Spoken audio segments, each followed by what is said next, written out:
Assalamualaikum warahmatullahi wabarakatuh. Baik, untuk kali ini kita akan belajar pada pelajaran IPA semester 1 kelas 9, yaitu listrik dinamis. Pada bab ini, standar kompetensi yang akan kita capai adalah memahami konsep kelistrikan dan penerapannya dalam kehidupan sehari-hari. Kompetensi dasar yang akan kita capai yaitu menganalisis percobaan listrik dinamis dalam suatu rangkaian serta penerapannya dalam kehidupan sehari-hari. Perhatikan lampu yang menyala pada gambar. Mengapa lampu pijar tersebut dapat bercahaya? Dari mana asal cahaya tersebut? Perhatikan gambar animasi berikut.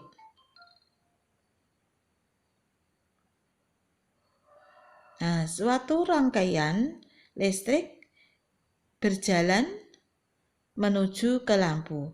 Lampu pijar ternyata dapat bercahaya karena ada aliran elektron yang bergerak melewati filamen kumparan kawat tipis lampu, sehingga aliran elektron berjalan seperti pada aliran arus air. Perhatikan gambar berikut.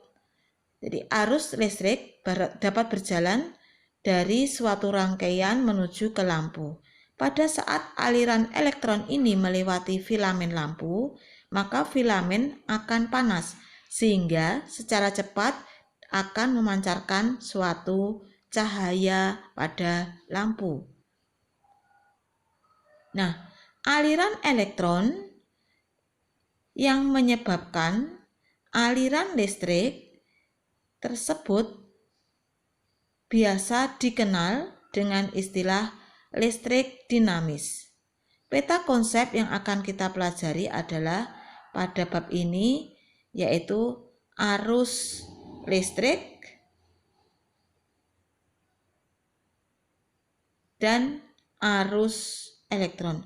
Bagaimana cara menentukan arus listrik dan arus elektron?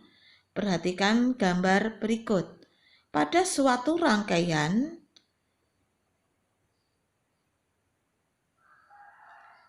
dikatakan listrik bisa mengalir apabila suatu rangkaian tersebut dalam posisi saklarnya ditutup.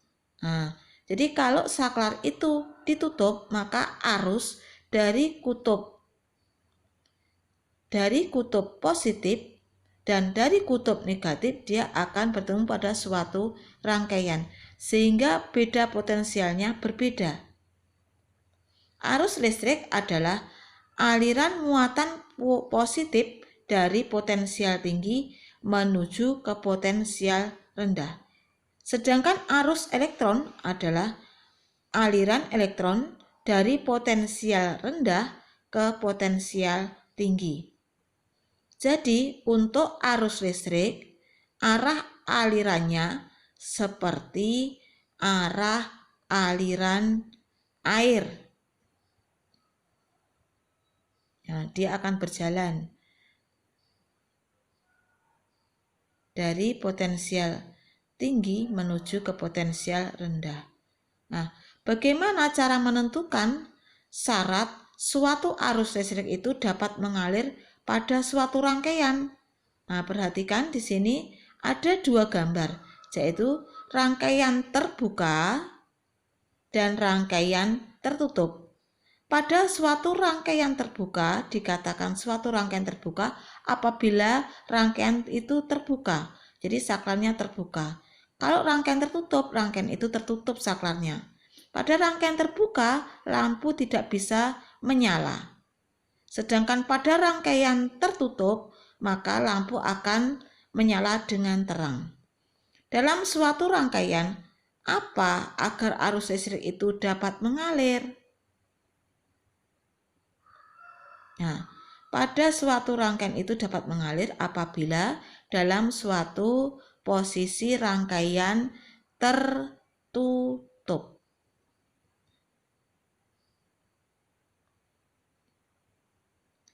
Arus listrik cara berjalannya atau alirannya sama dengan arah aliran pada suatu arus listrik. Jadi dari potensial tinggi menuju ke potensial yang lebih rendah. Ini perhatikan gambar. Pada gambar A, ketinggian air berbeda pada ketinggian pada gambar B, sehingga air bisa mengalir. Berbeda lagi dengan gambar yang satu, gambar A tingginya sama dengan tingginya air B, sehingga pada gambar yang sebelah satunya karena ketinggiannya sama, air tidak bisa berjalan. Nah, perhatikan di sini muatan positif pada gambar A dan pada gambar B berbeda. Pada gambar A memiliki muatan positif lebih banyak. Pada gambar B memiliki muatan positif lebih sedikit. Sehingga beda potensial A itu lebih besar dari beda potensial B. Sehingga arus akan mudah mengalir. Di situ ada aliran atau alirannya melewati suatu penghantar yang namanya konduktor. Konduktor adalah bahan penghantar listrik yang sangat mudah, sehingga dengan adanya konduktor sangat mudah berjalan. Tetapi pada gambar ini perhatikan animasi antara gambar A dan B mempunyai beda potensial yang sama, sehingga arus tidak bisa mengalir. Aliran arus listrik pada benda A dan pada benda B itu memiliki yang sama. Apakah ketika terjadi aliran muatan listrik dari benda B ke benda A akan sampai pada benda B secara habis? Jadi ketika benda A dan B memiliki jumlah dan jenis muatan yang sama, maka kedua benda tersebut dikatakan telah memiliki potensial yang bagaimana? Jadi arus listrik dapat mengalir jika ada beda potensial. Pertanyaan yang kedua, syarat yang kedua agar arus listrik dapat mengalir adalah adanya, perhatikan gambar berikut. Pada suatu kuat arus listrik itu ketika berjalan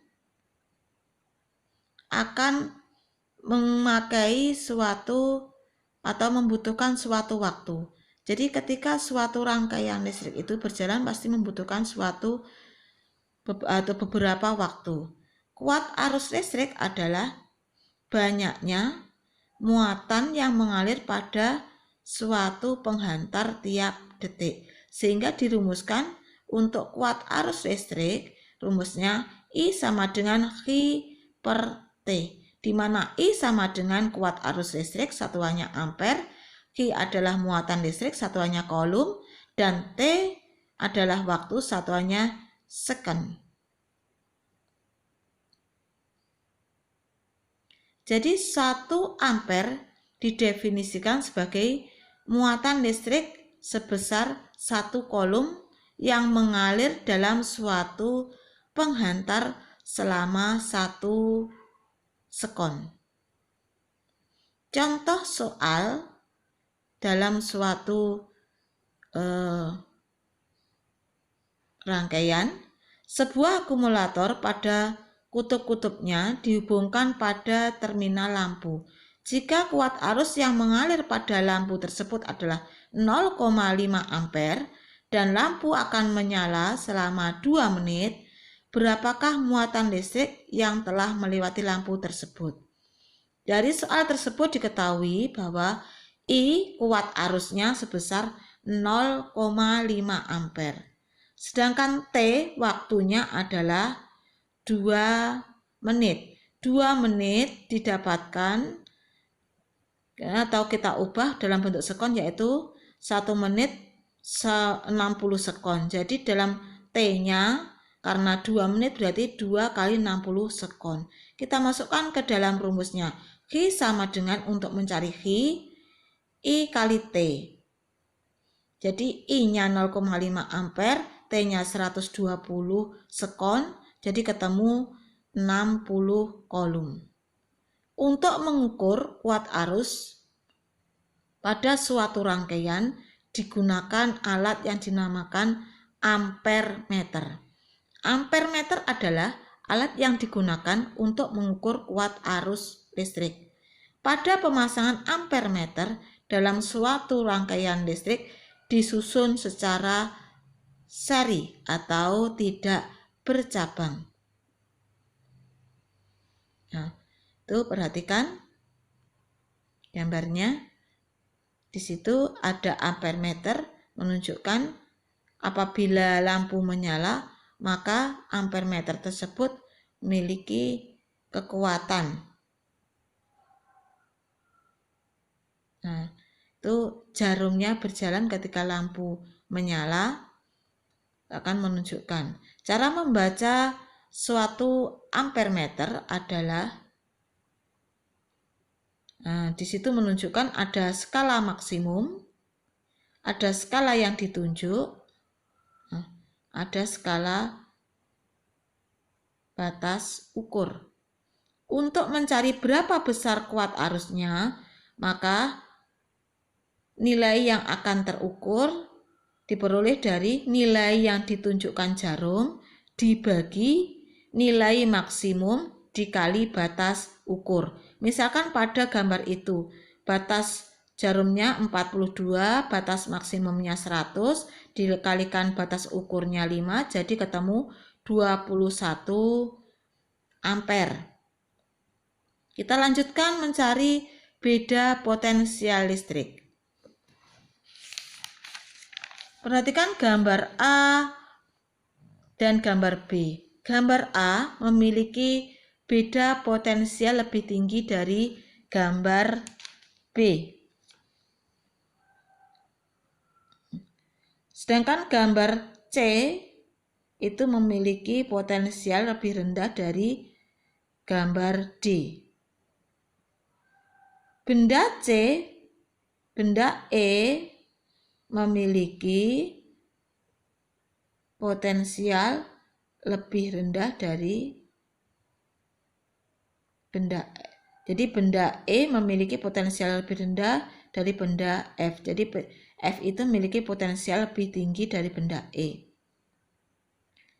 Energi yang diperlukan untuk memindahkan suatu muatan listrik pada setiap satuan disebut beda potensial.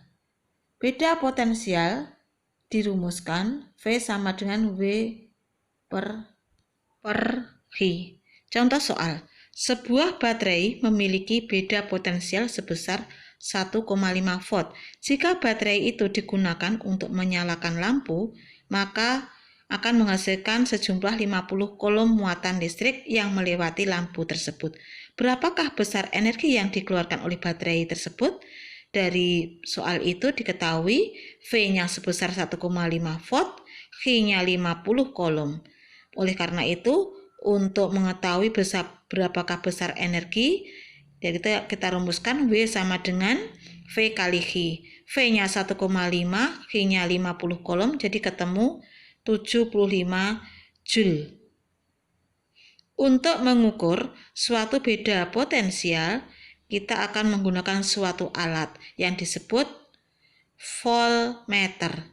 Voltmeter adalah alat yang digunakan untuk mengukur suatu beda potensial pada suatu rangkaian listrik.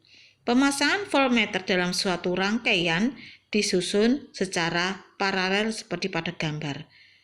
Jadi pada gambar itu menunjukkan suatu rangkaian bercabang atau rangkaian paralel. Berbeda dengan pada ampermeter tadi. Kalau ampermeter disusun secara seri, tetapi kalau voltmeter disusun secara bercabang. Perhatikan cara mengukur voltmeter pada alat tersebut. Ada jarum yang menunjukkan angka, ada batas ukur, ada batas maksimal. Jadi cara mengukurnya, kalau suatu rangkaian itu sudah terpasang, kemudian saklarnya ditutup, maka lampu akan menyala. Nah, cara membaca pada voltmeter yaitu, perhatikan gambar jarumnya, skala yang ditunjuk pada suatu rangkaian tersebut. Pada suatu rangkaian ada skala yang ditunjukkan, kemudian ada skala maksimum, kemudian ada batas ukurnya.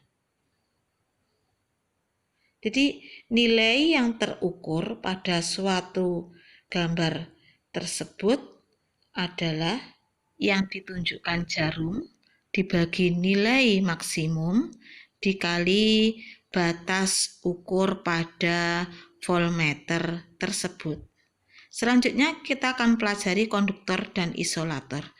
Konduktor pada suatu rangkaian tersebut, perhatikan, adalah bahan yang mudah mengantarkan arus listrik, sedangkan isolator adalah bahan yang sulit mengantarkan arus listrik. Perhatikan, kita masukkan plastik pada suatu rangkaian listrik itu, maka ternyata rangkaian itu tidak bisa menyala. Jadi plastik termasuk pada isolator. Kemudian kita masukkan aluminium, ternyata lampu itu menyala. Berarti aluminium termasuk pada bahan yang konduktor karena mudah menghantarkan listrik. Selanjutnya kita masukkan pada suatu rangkaian itu adalah besi. Ternyata besi konduktor. Yang terakhir kita masukkan tembaga. Tembaga ternyata lampunya juga menyala, berarti dia termasuk juga konduktor. Demikianlah pembelajaran. Semoga bermanfaat. Saya akhiri, wassalamualaikum warahmatullahi wabarakatuh.